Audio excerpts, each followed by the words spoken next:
ఇండియాలోనే మొదటిగా కరక్కయ్య ద్వారా ఆర్గానిక్ హ్యాండ్ బ్లాక్ ప్రింట్లు అందిస్తున్న ఏకైక స్టోర్ మనో కలంకారీ. ఇది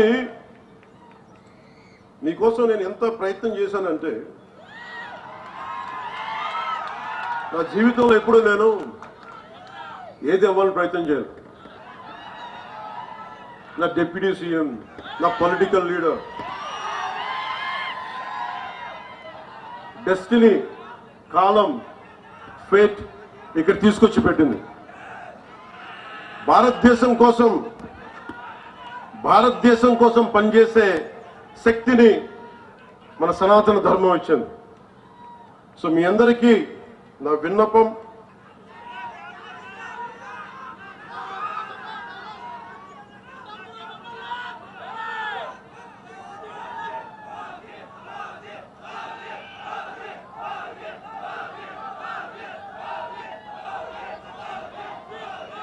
ఓజీ గురించి చెప్తాం.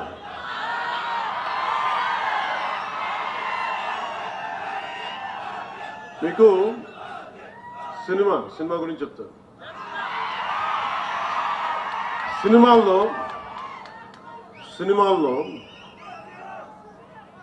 పోరాటం చేయడం, గొడవ పెట్టడం ఈజీ. నిజ జీవితంలో గొడవ పెట్టుకోవడం, ధర్మం కోసం గొడవ పెట్టుకోవడం, ధర్మం కోసం నిలబడటం చాలా కష్టం. మీరు ఈరోజు మీటింగ్కి విని వెళ్ళిపోతున్నారు.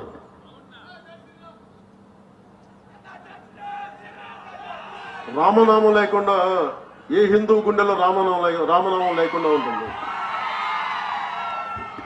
ప్రతి ఒక్క హృదయంలో రామనామం మోగుతూనే ఉంటుంది. మీరు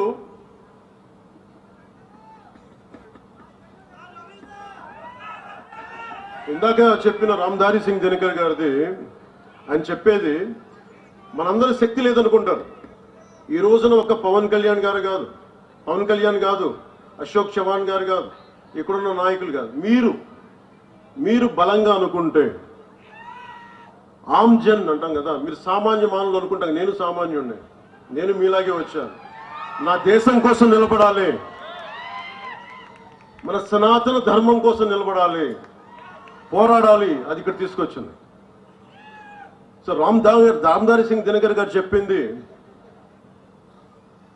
राष्ट्र कवि कहते हैं, जनता या आम जन के हुंकारों से, उसके उग्र रूप से, आम जन की ललकार से सामान्य भवन तो क्या, बड़े बड़े मजबूत महलों की नींव भी उखड़ जाया करती है. जनता में इतनी अधिक शक्ति निहित होती है कि उसके सांसों की तेजी से राज सत्ता के मुकुट हवाओं में ఊడిగయా కడితే. మీరు నిజంగా ఒక్కసారి మీరు ఎంత నిద్రాణమైన శక్తి ఉందంటే, మీరు బయటికి వస్తే మహామహులు పెట్టుకుని ఈ దేశాన్ని విచ్ఛిన్నం చేద్దామని హైదరాబాద్ నుంచి వచ్చే 15 నిమిషాలు ఇవ్వండి, హమ్కో 15 మినిట్ దీజే, అలాంటి వాళ్ళందరికీ కూడా వాళ్ళు హైదరాబాద్ నుంచి వచ్చి, ఓల్డ్ సిటీ నుంచి వచ్చి ఇక్కడ చెప్తా ఉంటారు కథలు.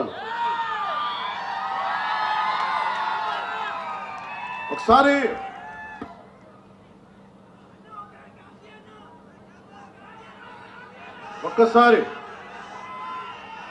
చాలా మంది ఫారెన్ డిగ్నిటరీస్ వచ్చి నన్ను అడిగారు, ఈ దేశంలో మైనారిటీలు బాధపడుతున్నారు, భయపడుతున్నారు నరేంద్ర మోదీ గారి నాయకత్వంలో, భారతీయ జనతా పార్టీ నాయకత్వం అంటే. నేను ఒకటే చెప్పాను, హైదరాబాద్ లో కూర్చొని, ఓల్డ్ పాత బస్తీలో కూర్చొని పోలీసులు 15 నిమిషాలు కళ్ళు మూసుకు కూర్చుంటే హిందువులకు మేమేంటో చూపిస్తాం. నాకెవరో చెప్పాలనిపించింది, ఇది ఛత్రపతి శివాజీ నేల, ఇది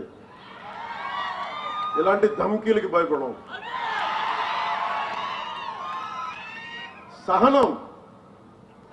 సహనం పిరికితనం కాదు, సహనం మంచితనం. కానీ మంచితనంతో గొడవ పెట్టుకోకూడదు. సో అలాంటి వాళ్ళకి మీరు కలిసికట్టుగా ఉంటే ఏదైనా సాధించవచ్చు. इतनी हिम्मत या ऐसा दुस्साहस समय, वक्त या काल चक्र में भी नहीं है कि वो जनता का రాస్తా రోక్ సకే అంటే మీరు అనుకుంటే మటుకు మన దారిలో ఎవరు ఏది ఆపలేరు మిమ్మల్ని. काल चक्र या समय की धारा स्वयं उस ओर मुड़ जाती है जैसी जनता चाहते. మీరు ఎలా కోరుకుంటే కాలం అలా మారిపోతే. మీరు భయపడితే సనాతన ధర్మం కోసం మీరు భయపడతారా? సనాతన ధర్మాన్ని రక్షించుకోలేరా? ఈ దేశం ఒకసారి మతపరంగా విడిపోయింది. దేశం ఇది సెక్యులర్ కంట్రీ. ఇది సనాతన ధర్మాన్ని బలహీనమైన ధర్మం కాదు, అది చాలా బలమైన ధర్మం. భరిస్తాం, ఆలోచిస్తాం, సహనంతో ఉండమని చెప్తాం. కానీ హైదరాబాద్ నుంచి వచ్చి మేము వస్తాం, చూస్తాం, చేస్తామంటే అక్కడ దాకా అవసరం లేదు. ये तोड़ना फोड़ना ये जरूरत नहीं ना. చాలా సింపుల్ గా ధైర్యంగా ఇది మన నేల ఎక్కడికి పారిపోతాం.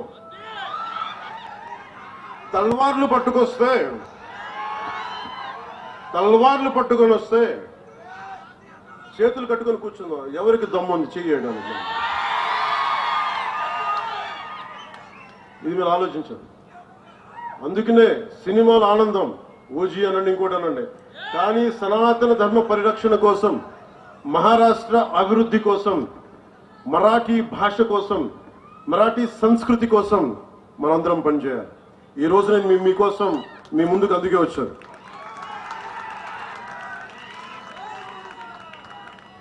సో నాతో పాటు శ్రీ అజిత్ గోప్చడే, మాన్యవర్ శ్రీ డాక్టర్ అజిత్ గోప్చడే, అలాగే నాందేడ్ లోక్సభ సీట్ నుంచి డాక్టర్ సంతూక్రావు హంబర్డేజీ వారు పోటీ చేస్తున్నారు.